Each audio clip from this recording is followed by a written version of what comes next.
Allahu Allahu Allahu Allah Allahu Allahu Allahu Allah. Allahumma salli ala sayyidina Muhammadin wa ala ali sayyidina Muhammad kama sallaita ala Ibrahim wa ala ali Ibrahim innaka Hamidum Majid. Allahumma barik ala Muhammadin wa ala ali Muhammadin kama barakta ala Ibrahim wa ala ali Ibrahim innaka Hamidum Majid. Assalamualaikum warahmatullahi wabarakatuh. Alhamdulillah Alhamdulillahi Rabbil Alamin. Wassalatu wassalamu ala rasulihi khatamin nabiyyin wa ala alihi tayyibin wa ashabihi tahirin wal mu'minin wal muslimin kullihim ajma'in, amma ba'd. Faqad qala Allah ta'ala fi kalamihi al-qadim al-furqanil majid. A'udzu billahi minasy syaithanir rajim. Bismillahir rahmanir rahim. Wa dzakkirhum bi ayyamillah. Qala an-nabiy sallallahu alaihi wasallam man tashabbaha biqaumin fa huwa minhum. Sadaqallahul aliyyul azim wa sadaqa rasuluhun nabiyyul karim wa nahnu ala dzalika minasy syahidin wasyakirin. Walhamdulillahi Rabbil Alamin. அன்பிடித்த பெரியோர்களே, அருமை சகோதரர்களே,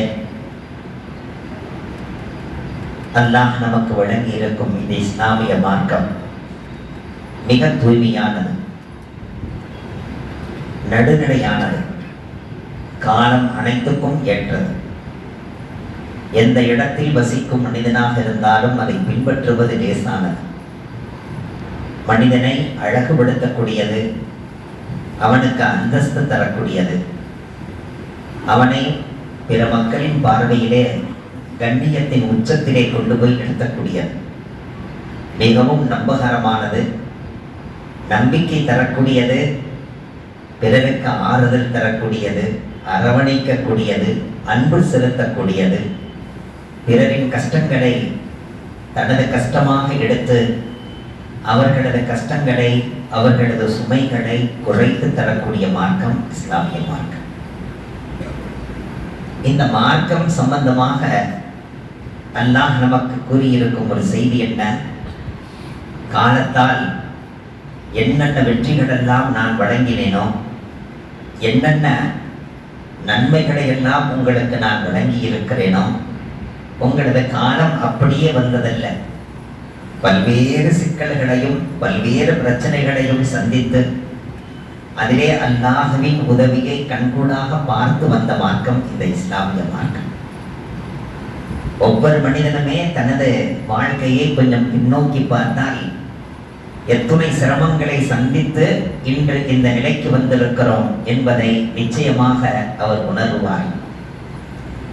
அந்தந்த நாட்கள் நமக்கு சிக்கலாக இருந்த நாட்கள், கஷ்டமாக இருந்த நாட்கள், சோதனையாக இருந்த நாட்கள், பிறகு அந்த சோதனைகள் எல்லாம் அல்லாஹ்வின் உதவி கொண்டு நீக்கப்பட்ட விதங்கள், நமது வாழ்க்கையிலே வருமானங்களும் செல்வ செழிப்புகளும் ரப்பு தந்த அந்த தருணங்கள், நமது வாழ்க்கையிலே பல்வேறு சந்தோஷங்களை பெற்ற தினங்கள், சில நேரங்களில் சங்கடங்களை அனுபவித்த நாட்கள், இவைகள் அனைத்துக்கும் பெயர் என்ன?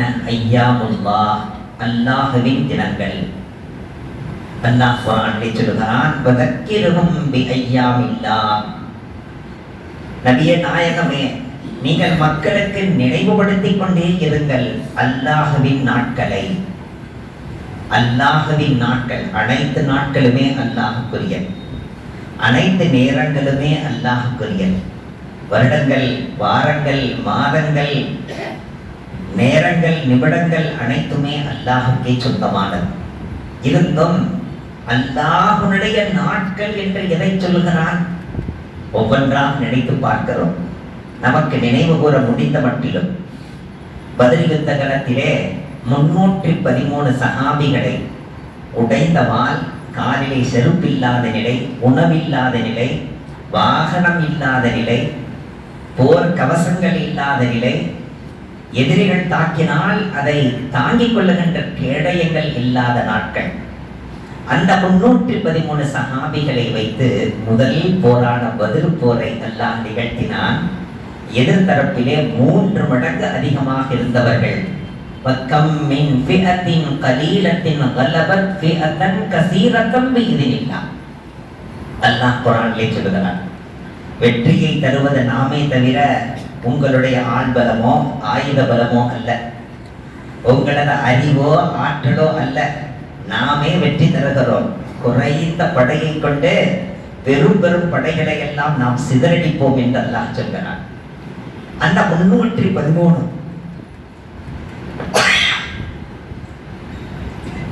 அந்த 313 சஹாபிகளுக்கு முன்பாக 3 மடங்கு அதிகமாக இருந்த 3 மடங்கு அதிகமாக இருந்த எதிரிகளை சமாளித்து வெற்றி கொண்டு 70 கைதிகளையும் பிடிக்கிறார்கள் என்றால் இது அல்லாஹ்வுடைய நாளா இல்லையா? இந்த நாளை அல்லாஹ் சொல்கிறான், இது எனது நாள், நான் வெற்றி நல்கிய நாள், எனது அற்புத ஆற்றலை வெளிப்படுத்திய நாள். முதலிலே 3000 மலக்குகளை நான் அனுப்பி வைத்தேன், பிறகு 5000 மலக்குகளை சாறை சாறையாக நான் அனுப்பி வைத்தேன் என்று அல்லாஹ் சொல்கிறான். அந்த நாளை நினைவு கூற வேண்டும். அந்த நாள் நினைவு கூறப்படுவதற்கு தகுதியான நாள். அந்த நாளை நினைவு கூர்ந்து அல்லாஹ்வின் ஆற்றலை நினைத்து பார்த்து அவனுக்கு நன்றி செலுத்த வேண்டிய நாள். உஹது யுத்தம். அந்த உஹது யுத்தத்திலே நபியவர்களது முன் 4 பற்கள் ஷஹீதாகின. ரத்தம் கொட்டியது. அந்த ரத்தம் பூமியிலே விடக்கூடாது என்று ஹஸரத் அலி ரலியல்லாஹு அன்ஹு அவர்கள் அதை வாங்கினார்கள். சரித்திரம் சொல்கிறது, நபியே நாயகமே, நீங்கள் பதுவா செய்யுங்கள், உங்களது பற்களை ஷஹீதாக்கி விட்டார்கள். நபி அவர்கள் சொன்னார்கள், வ இன்னஹும் கௌமுன் லா யஅலமூன்.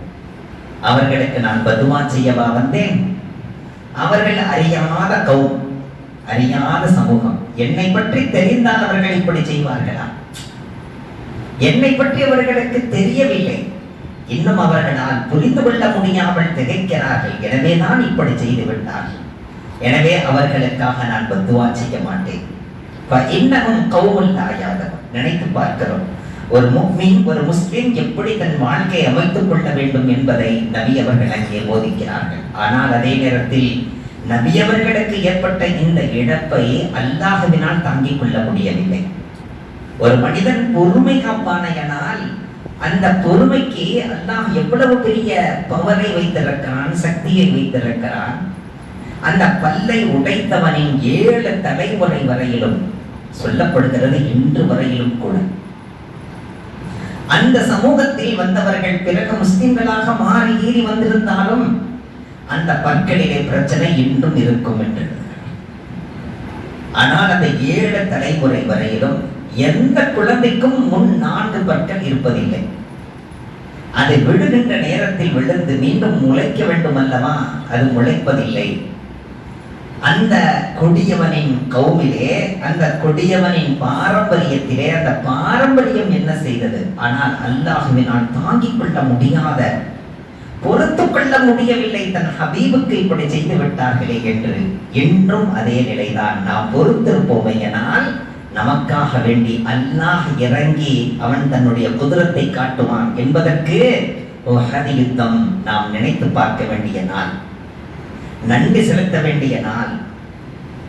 கந்தக் யுத்தம், கடுமையான காற்றை அல்லாஹ் அனுப்பி வைத்து எதிரிகள் வைத்திருந்த அந்த குதிரைகளையும் அவர்கள் அடித்திருந்த அந்த கூடாரங்களையும் அல்லாஹ் பீத்தெறிந்து காற்றிலே பறக்க விட்டான். இருள் மயமாக ஆக்கி அவர்களை திக்குமுக்காட வைத்தான். அந்த நாள் அல்லாஹ்வின் நாள், அல்லாஹ்வுடைய உதவி கிடைத்த நாள். அதை நினைத்து பார்க்க வேண்டும். ஹுனைன் யுத்தத்துக்காக வேண்டி ஃபத்ஹ் மக்காவுக்கு பிறகு நடைபெறுகின்ற ஹுனைன் யுத்தம், அந்த யுத்தத்துக்காக செல்லுகின்ற போது சஹாபாக்கள் 12,000 பேர். இவ்வளவு பெரிய கூட்டத்தை கொண்ட ஒரு போர் நடக்கவில்லை. 12,000 சஹாபாக்கள். சஹாபிகள் உள்ளத்திலே கொஞ்சம் தன்னுடைய ஆள் பலத்தின் மீதும் ஆயுத பலத்தின் மீதும் நம்பிக்கை வந்தது. அவர்களது நாவு ஒழிந்தது. லன்னுகலபல் யௌம மின் கில்லத்தின்.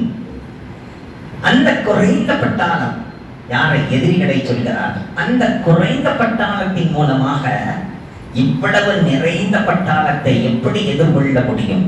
வெற்றி நமக்குத்தான் என்று சூருடைத்தார்கள். உடனே நபி அவர்கள் சொன்னார்கள், வேண்டாம், இந்த வார்த்தை வேண்டாம். இத்துணை காலம் அல்லாஹ் தான் உதவி தந்தான். இந்த ஆள் பலமோ ஆயுத பலமோ நமக்கு உதவவில்லை, வெற்றி தரவில்லை. அல்லாஹ் வெற்றி தந்தான். எனவே நீங்கள் இந்த கூட்டம் அதை வெற்றியாக முடித்து தரும், அவர்களை முறியடிக்கும் என்ற இந்த வார்த்தை அல்லாஹ்வை மறந்த வார்த்தை. இந்த வார்த்தை வேண்டாம். ஆனால் ஜோஷிலே கத்தினார்கள், லன்னுகலபல் யௌம மின் கில்லத்தின், லன்னுகலபல் யௌம மின் கில்லத்தின். அங்கே ஹுனைன் என்ற இடத்தை அடைந்த போது ஒரு எதிரியை கூட காணவில்லை. நாம் வருவதை நினைத்து பயந்து ஓடிவிட்டார்கள் என்று சஹாபாக்கள் நினைத்திருந்தார்கள். ஆனால் ஆங்காங்கே மலைகளிலே மறைந்திருந்து மழை போல அம்புகள் வந்து விழுந்தன. மழை போல அம்புகள் வந்து விழுந்தன. சஹாபாக்கள் விரண்டெடுத்து திக்குமுக்கு தெரியாமல் ஓடினார்கள், சிதறடித்து ஓடினார்கள். நபியவர்களும் நபியவர்களுக்கு பக்கத்தில் இருந்த ஒரு சில சஹாபிகளை தவிர எல்லோரும் ஓடினார்கள். அப்பொழுது நபியவர்கள் சொன்னார்கள், நான் சொன்னேனே கேட்டீர்களா? நாம் பெருங்கூட்டமாக இருக்கிறோம், நம்மை எவரும் வெல்ல முடியாது, நாம் அவர்களை முறியடிப்போம் என்று நீங்கள் சூளுரைத்தீர்களே, அது சரியில்லை என்று நான் சொன்னேனே கேட்டீர்களா? பார்த்தீர்களா? அல்லாஹ் மறைந்திருந்து எதிரிகளின் மூலம் உங்களை திக்குமுக்காட வைத்தானா இல்லையா? வாருங்கள், எல்லோரும் ஒன்று சேருங்கள், வாருங்கள், அல்லாஹ் மன்னிப்பான், வாருங்கள், அல்லாஹ்வின் உதவி நிச்சயம், வாருங்கள் என்று எல்லோரையும் ஒன்று திரட்டி மீண்டும் போரை கையாண்டார்கள். அல்லாஹ் வெற்றி தந்தார். இந்த படிப்பினையை ஏற்படுத்தினானே அந்த நாள் அல்லாஹ்வின் நாள். இந்த நாளை நாம் நினைத்து பார்க்க வேண்டும். நபிகள் நாயகம் ஸல்லல்லாஹு அலைஹி வஸல்லம் சொல்கிறார்கள், தினங்கள் 7 தினங்கள், அதிலே நான் திங்களை நான் நேசிக்கிறேன். வெள்ளிக்கிழமை இயல்பாகவே உயர்ந்த நாள், சிறந்த நாள், இந்த சமூகத்தின் ஈதுக்குரிய நாள், அதனுடைய உயர்வு. அதை வைத்து இந்த திங்களை வைத்து பார்க்கவில்லை நபியவர்கள். திங்களை தனியாக சொல்கிறார்கள். திங்கட்கிழமை நான் பிறந்தேன், எனவே அது எனக்கு அன்புக்குரிய நாள். திங்கட்கிழமை தான் எனக்கு நபித்துவம் தரப்பட்டது, எனவே அந்த திங்கட்கிழமை எனது நேசத்துக்குரிய நாள். அந்த திங்கட்கிழமையில் தான் நான் ஹிஜ்ரத் செய்தேன். அல்லாஹ் அந்த ஹிஜ்ரத்தை திங்கட்கிழமை இரவில் நான் செய்ய வைத்தான், ஏவினான். எனவே அந்த திங்கள் என் கல்விலே இடம் பிடித்திருக்கிறது. அந்த திங்கட்கிழமையில் நான் மெஹராஜ் பயணத்தை மேற்கொண்டு அல்லாஹ்வை சந்தித்தேன். எனவே அந்த நாள் எனக்கு அற்புதமான நாள். எப்படி நான் திங்கட்கிழமையை நேசிக்காமல் இருக்க முடியும்? எனவே அந்த திங்கட்கிழமையை ஒவ்வொரு திங்களையும் நான் நேசித்து அந்த திங்கட்கிழமையிலே நன்றி செலுத்தும் வகையிலே நான் ஒரு நோன்பை நோக்கிறேன் என்று ஒவ்வொரு திங்கட்கிழமையும் நபியவர்கள் நோன்பு நோப்பார்கள். சஹாபாக்கள் கேட்டார், அப்படி என்றால் வியாழக்கிழமை எதற்காக நோன்பு நோக்கிறீர்கள் யார சொல்லுங்கள்? உடனே நபிகள் சொன்னார்கள், ஒவ்வொரு வாரமும் அந்த ஒரு வாரத்தில் அவன் செய்த நன்மை தீமைகளை எல்லாம் மலக்குகள் வியாழக்கிழமை ரப்பிடத்திலே எடுத்து காட்டுகிறார்கள். அப்படி எடுத்து காட்டும் போது நான் நோன்பு இருக்கும் நிலையே எனது நன்மை தீமைகள் ரப்பிடத்தில் காட்டப்பட்டால் ரப்பு என் மீது இறக்கப்படுவான் அல்லவா? அதற்காகத்தான் அன்றைய தினம் நோன்பு நோக்கிறேன் என்று வியாழக்கிழமையை நான் நேசிக்கிறேன் என்று சொன்னார்கள். வியாழக்கிழமையை நான் நினைத்து பார்க்கிறேன் என்றார்கள். சொன்னார்கள், இந்த உலகத்தில் உள்ள அத்துணை ஜீவராசிகளுமே மனித ஜின் இனத்தை தவிர்த்து அத்துணை ஜீவராசிகளுமே வெள்ளிக்கிழமை வந்துவிட்டால் நடுங்கிக் கொண்டே தான் கழிக்கின்றன. பயந்த நிலையில் தான் அன்றைய தினத்தை அந்த பொழுதை கழிக்கின்றன. காரணம், அன்றைய தினம்தான் கியாமத் வரும் என்று அவைகளுக்கெல்லாம் தெரியும். ஆனால் இந்த மனிதனும் ஜின்னும் அதை அறியாதவனாக இருக்கிறான், அதை நினைத்து பார்க்காதவனாக இருக்கிறான். அந்த வெள்ளிக்கிழமை தினம் எவ்வளவு புனிதமானதோ அந்த அளவுக்கு கியாமத் வருவதற்காக நபி அவர்கள் சொன்ன தினமும் வெள்ளிக்கிழமை தான்.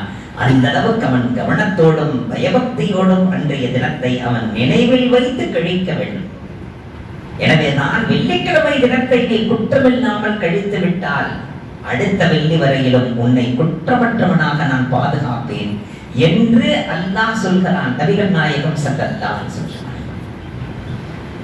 வெள்ளிக்கிழமை தினம் குற்றமில்லாமல் சஹி சலாமத்தோடு சந்தோஷமாக எந்த சண்டை சச்சரவும் இல்லாமல் பிரச்சனைகள் இல்லாமல் கழிந்து விட்டார் அல்லாஹ் ஜல்ல ஷானஹு வ தஆலா அடுத்த வெள்ளி வரையிலும் அவனை அனைத்து துக்கங்களிலிருந்தும் பாதுகாப்பான் என்று எம்பெருமானார் சொல்லும் போது அந்த வெள்ளிக்கிழமை நமது நினைவிலே சந்தோஷ தினமாக கண்ணியமான தினமாக அதே நேரத்தில் அன்றைய தினம்தான் கியாமத் வரும் என்கிற பயமும் கல்விலே இருக்கும் நிலையிலே அன்றைய தினத்தில் ஓத வேண்டிய கஹ்ஃப் சூராவை ஓதிக்கொள்வது, அன்றைய தினத்திலே ஸலவாத்துகளை அதிகமாக ஓதிக்கொள்வது, அன்றைய தினத்திலே கொஞ்சம் ஸ்பெஷலாக ஏதேனும் ஒரு சின்னதொரு அமலை செய்து கொள்வது, அன்றைய தினத்திலே அஸ்ருக்கும் மக்ரிபுக்கும் மத்தியிலே 80 தடவை நபியவர்கள் மீது ஸலவாத்தை சொல்லிக் கொள்வது, இப்படி அந்த தினத்தை கழிக்க நாம் முற்பட வேண்டும். அந்த தினம் மதிக்கப்பட வேண்டிய தினம், மதித்தாக வேண்டும். ஆனால் இவைகளெல்லாம் எடுத்து ஏதோ வருடப்பிறப்பு வரப்போகிறது என்று நமது இஸ்லாமிய சமூகத்தில் உள்ளவர்கள், மார்க்கம் அறியாதவர்கள், ஏன் சில இடங்களிலே மார்க்கம் அறிந்தவர்களும் கூட ஏதேனும் ஒரு நற்காரியத்தை இதோ நியூ இயர் வருகிறது, அதுவும் திங்கட்கிழமை வருகிறது, அதனால திங்கட்கிழமை நாம் வைத்துக் கொள்ளலாம். என்ன மட்டன் எடுக்கலாமா இல்ல கோழி எடுக்கலாமா? எதை மையமாக வைத்து? மற்ற எல்லா காரணங்களிலும் மட்டன் எடுக்கிறார்கள், பீஃப் எடுக்கிறார்கள், சிக்கன் எடுக்கிறார்கள், என்னவோ அல்ஹம்துலில்லாஹ்.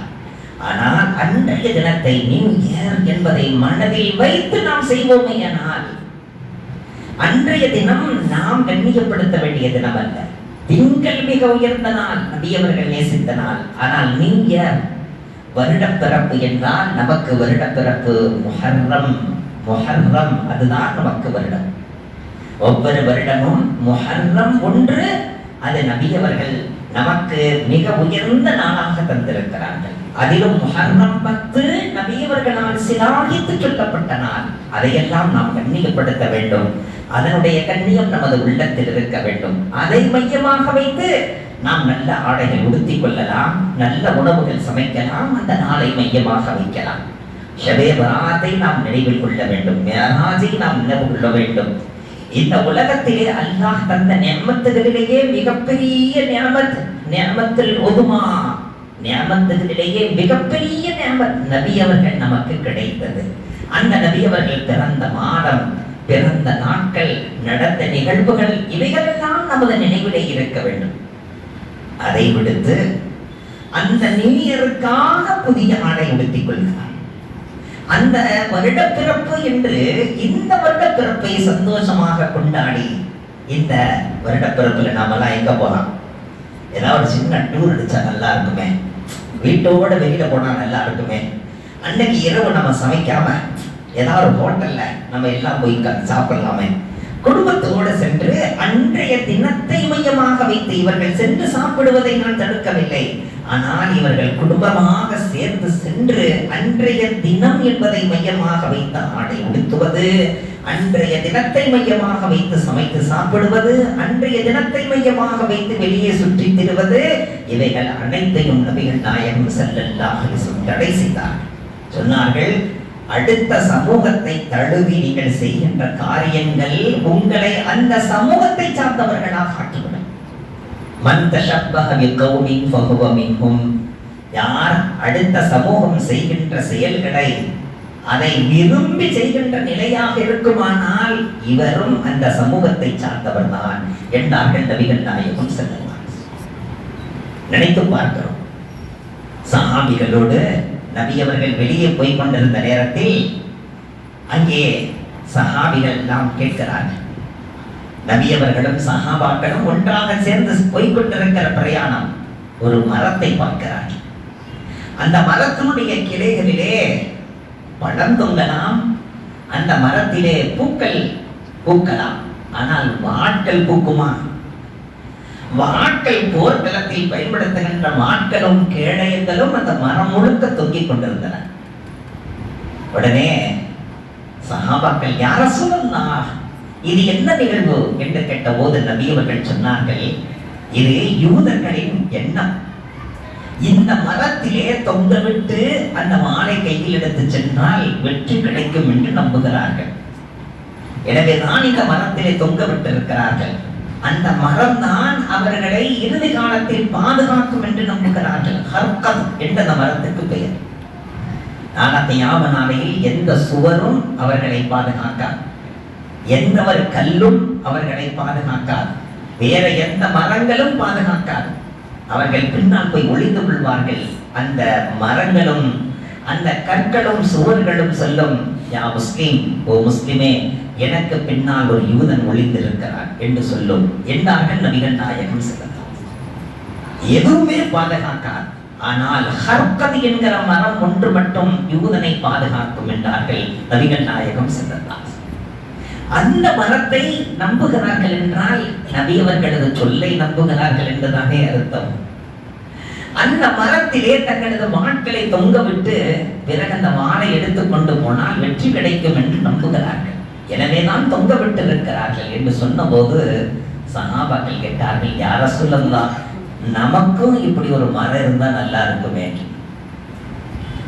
உடனே நபிகள் சொன்னார்கள், அல்லாஹ் ரஹ்மத் செய்வானாக மூசா அலைஹிஸ்ஸலாத்து வஸ்ஸலாம் அவர்களுக்கு எப்படித்தான் அவர்களோடு இருந்தார்களோ, யாரோடு, அந்த பனி இஸ்ரவேலர்களோடு எப்படித்தான் காலம் கழித்தார்களோ, பாடாய் படுத்தி எடுத்தார்கள், நீங்களும் அதே போன்று கேட்கிறீர்களே என்று நபி அவர்கள் சொன்னார். சொல்லிவிட்டு சொன்னார்கள், நம்பிக்கை அல்லாஹ்வின் மீது இருக்க வேண்டும்.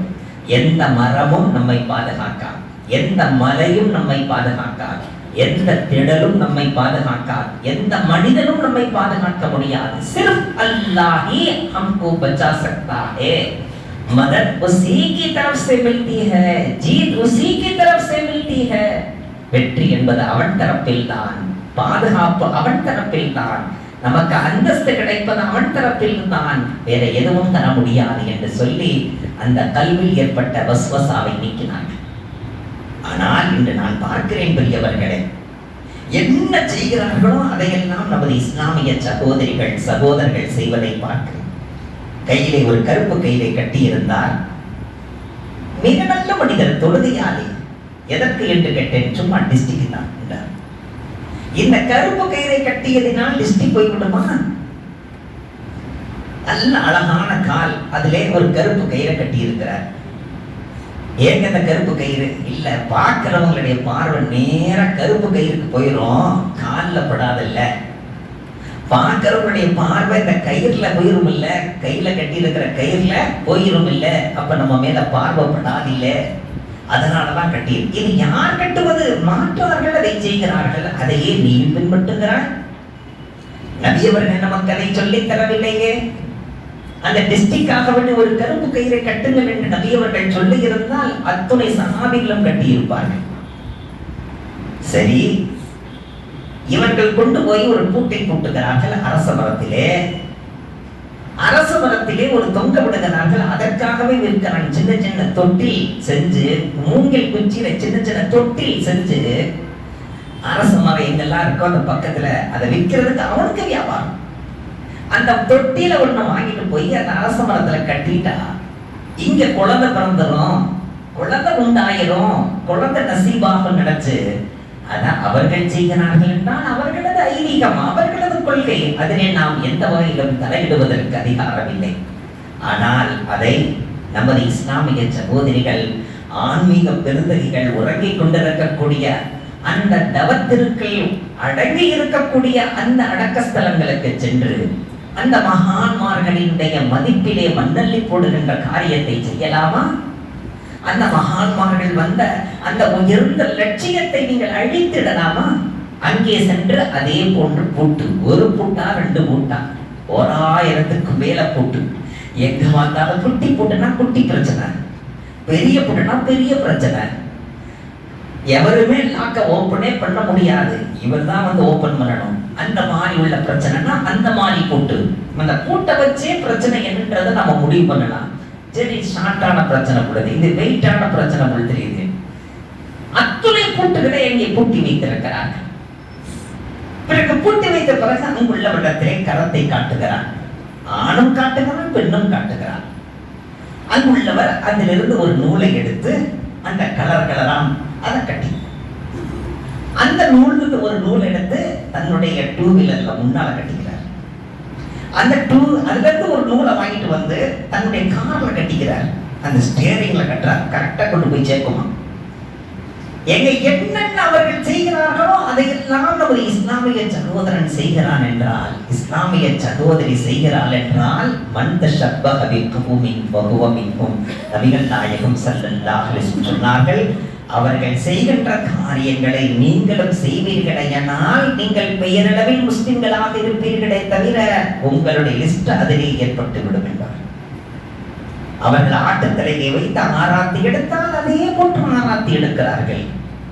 அவர்கள் எப்படி டிஸ்டி சுத்தி போடுவார்களோ அதே போன்று டிஸ்டி சுத்தி போடுகிறார்கள். நாய் கண்ணு, நரி கண்ணு, பேய் கண்ணு, பிசாசு கண்ணு, உங்க அத்தா கண்ணு, அம்மா கண்ணு, ஒவ்வொரு கண்ணு, உலகத்து கண்ணு, எல்லா கண்ணு பூத்து போகட்டும், உங்க 2 பேருடைய கண்ணு மட்டும் சலாமத்தாக. நபி அவர்கள் நமக்கு சொல்லிக் கொடுக்கவில்லையே, நபி அவர்கள் சொல்லி தந்தார்கள். அல்லாஹும்ம ذهب حرها وبردها وبصبها يا رب العالمين قم بإذن الله قم بإذن الله قم بإذن الله وإن يكاد الذين كفروا ليزلقونك بأبصارهم. நபி அவர்கள் மீது பார்வை செலுத்துவதற்காகவே 2 நபர்களை அனுப்பி வைத்தார்கள் காஃபிர்கள். நபி அவர்கள் பயான் செய்ய தொடங்கினால் அந்த இருவரும் நபி அவர்களையே முறைப்பார்கள். நபி அவர்களால் பேச முடியாமல் திகைப்பார்கள். நபி அவர்கள் ஏதேனும் ஒரு செய்தியை சொல்ல தொடங்கினால் சொல்ல முடியாமல் ஆக்குவதற்காகவே 2 நபர்களை அனுப்பினார்கள். அவர்கள் அதற்காகவே பயிற்சி பெற்றவர்கள். நபி அவர்களது காலத்தில் அல்லாஹ் ஆயத்தை இறக்கினான்.